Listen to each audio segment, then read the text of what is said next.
Hi there.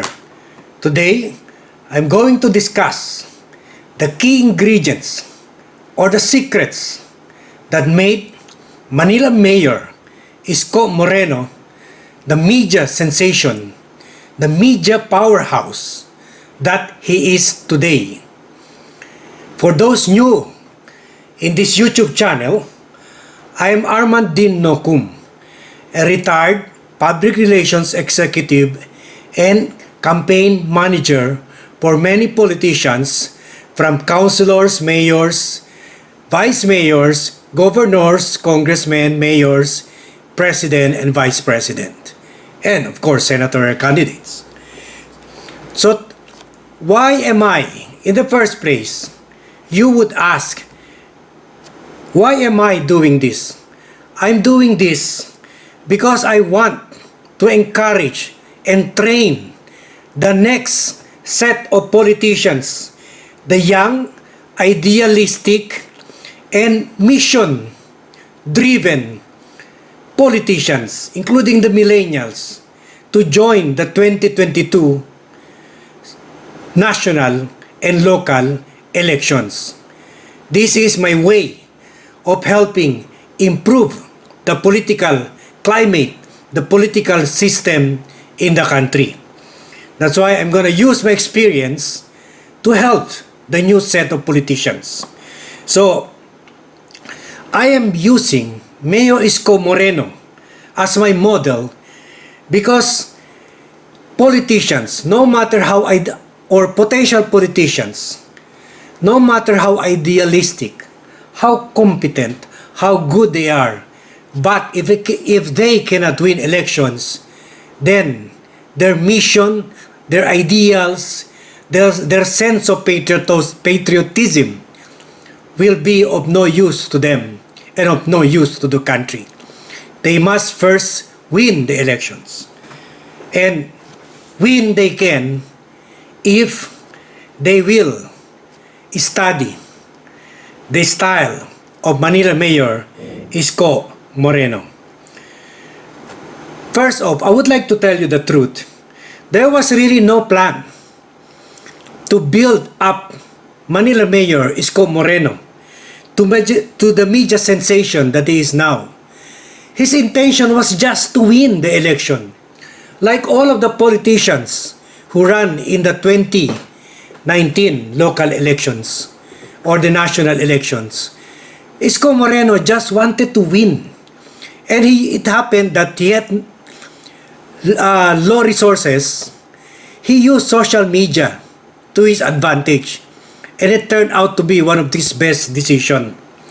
So it just so happened that after winning the election, or even during the campaign period, people projected him along with young Turks like Quezon City Mayor Joy Belmonte or Pasig Mayor Vico, to be the young Turks, to be the hope for the country. But it was still a question mark that they will win. And when they won, yes, that was when the whole media sensation overtook not only Mayor Isko, but all of them. But have you noticed, from that time on, from June 2019, only Mayor Isko seemed to have retained or even built up that media interest, that media and public attention that he continues to sustain today. So, no one but him can consistently do it. Only Mayor Isko.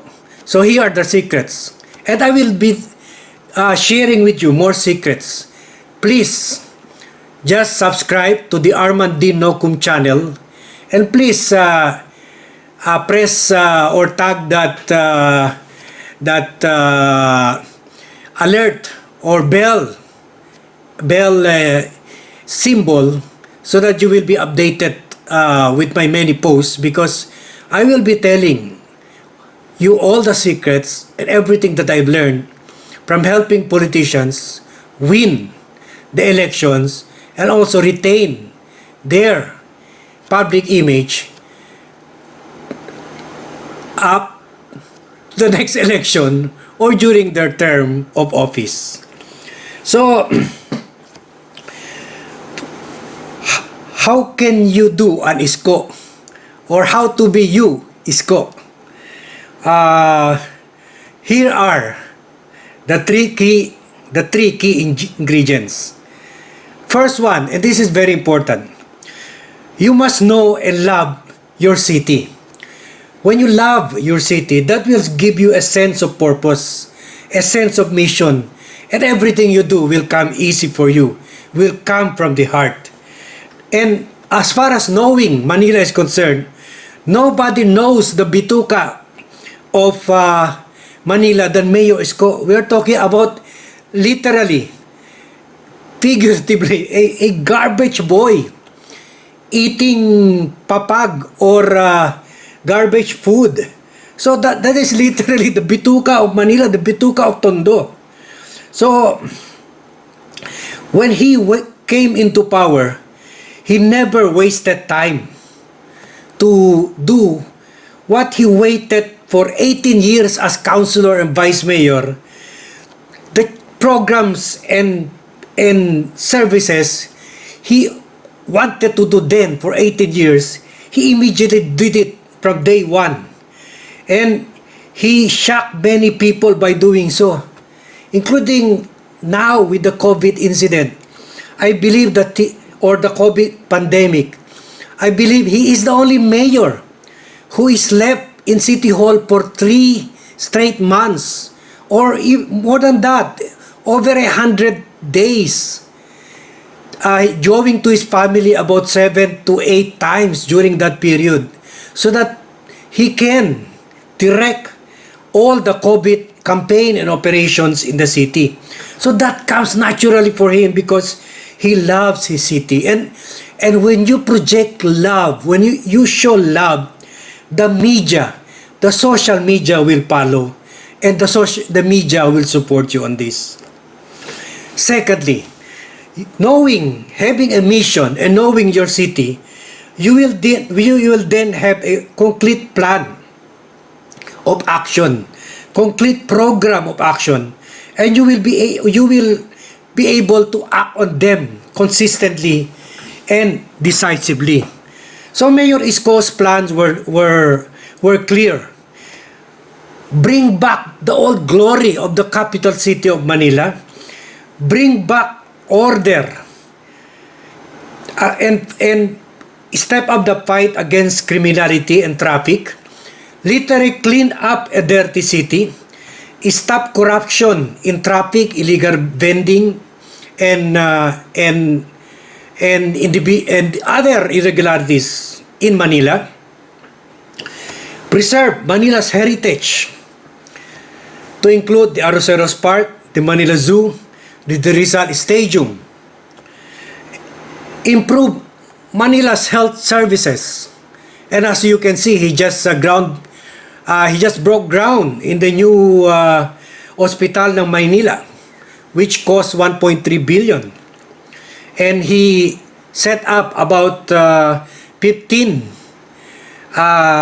COVID isolation centers to treat those infected. So he just wanted to undertake these plans, and the media supported him because they saw him. He is a man of action.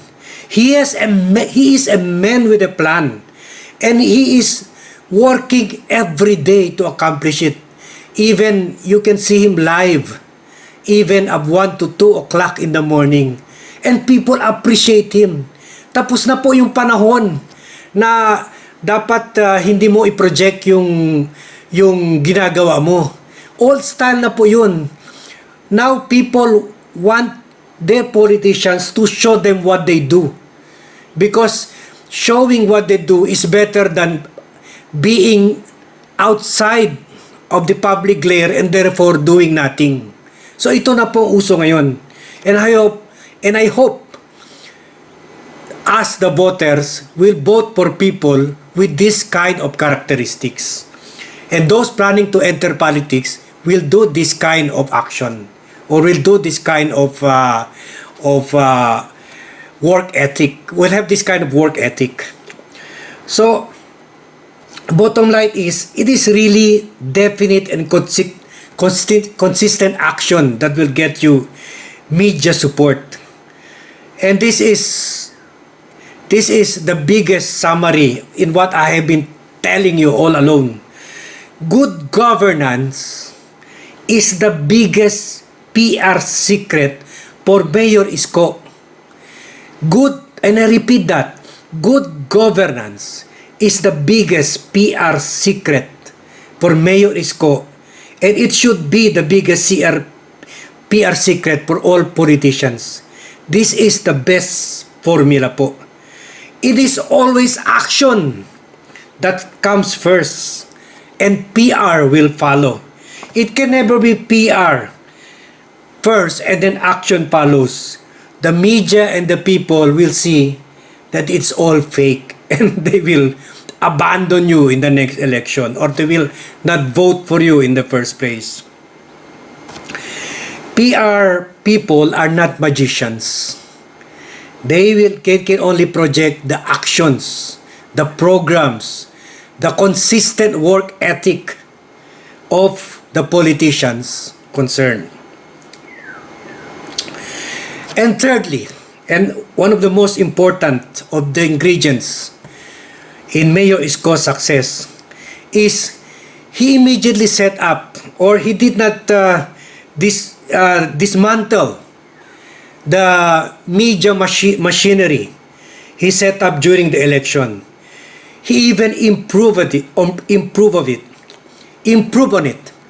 But the intention was not to project himself, because as you know, he's already an elected official, and he knows that if he does good, he does not have to campaign much or to project himself much for the next election.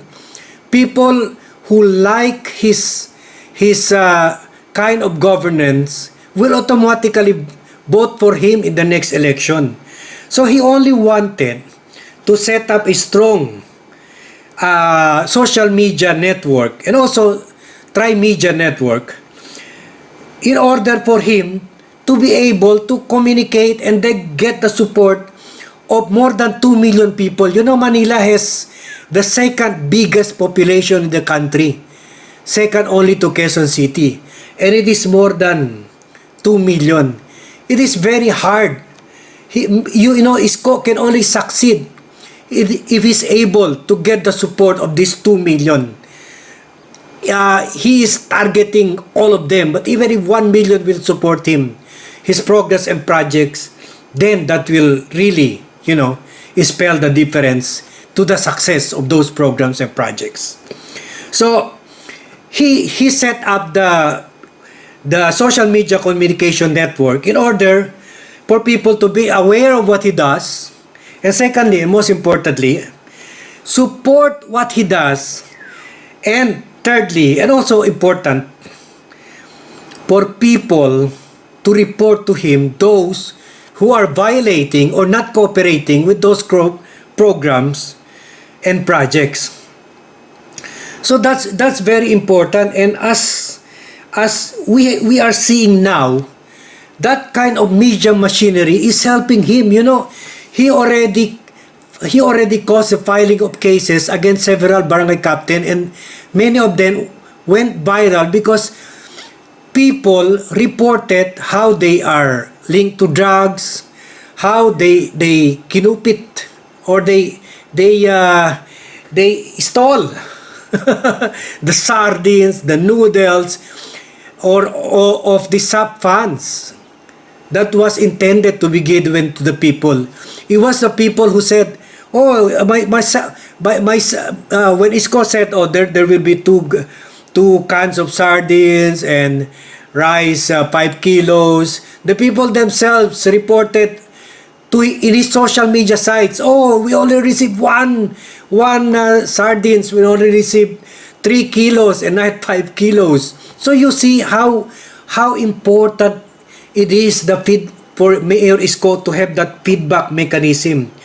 You can You can even call him a genius for establishing that social media network, because when COVID hit town and people and reporters from the radio, TV, newspaper were themselves unable to go out, it is only Miss Isko who was able to communicate directly with these people using social media.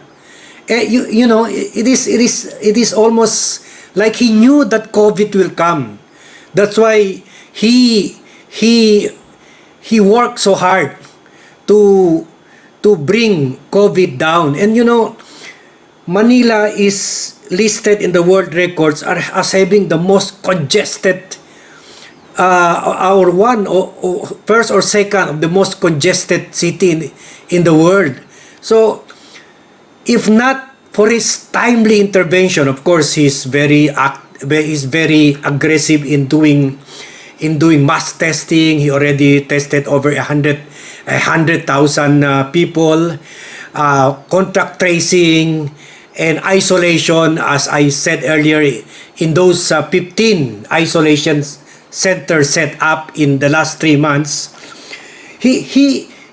Manila, if not for those action, if it's not for the communication, for people to tell him, oh, I have a neighbor who I think has COVID and they are trying to hide it. He just came from abroad, and all those timely and important reports, then Manila would now be number 1 in COVID cases in NCR. So in any war, communication is really very important. And Isko did that. So that is the 3 major secret for Mayor Isko. It is not, and as I said earlier, he is his PR. But it doesn't mean that it is just all gimmick. It is just all epal or pakitang tao. People, it's hard to sustain the attention of people for 1 year.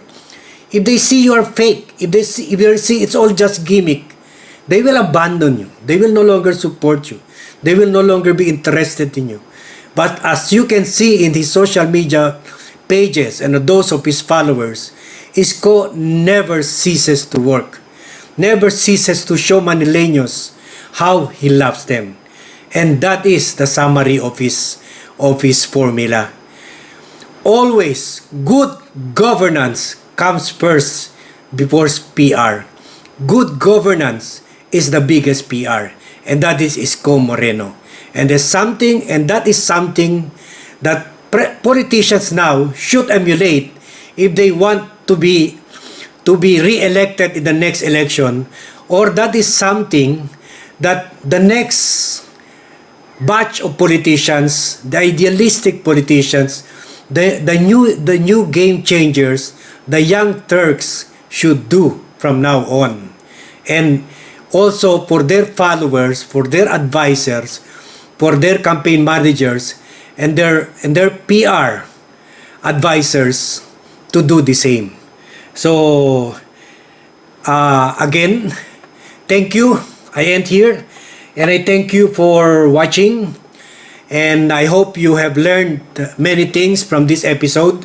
Again, please subscribe to the Armand Nocum channel, because I will be giving you more tips to help our country get better politicians in the 2022 national and local elections. Thank you very much.